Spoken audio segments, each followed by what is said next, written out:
Ang imo din mga igsoon dito ay. Ano ninyo na di ko katarag sud. Sa bagay, may mga anak na, no? Pero ikaw wala ka talagang asawa. Wala kang anak. Sumag-isa ka na lang talaga.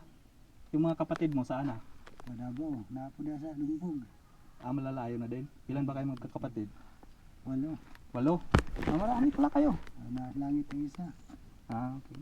Pero hindi ka, pinupuntahan ka dito. Yung mga kapatid mo lang. Binibigyan ng pagkain. Mabuti yan. At least pinupuntahan ka lang.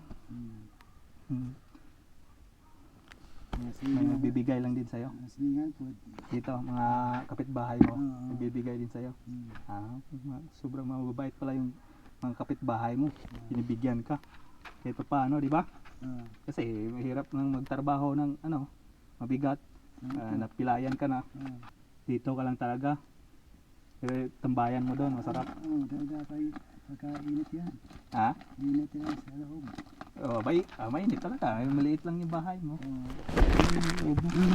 Kumpanyahan Ha? May kumpanyahan Yung kumpanya? Wala po. Sa akin lang po yan. Yan yung bahay ni tatay. Sa akin lang po talaga yan. Binili ko lang.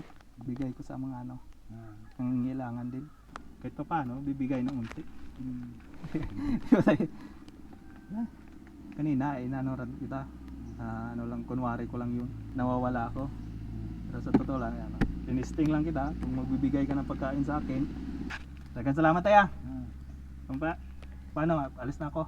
Balik na lang din ako doon. Sige tayo. Ayo dia. Sige tayo, salamat.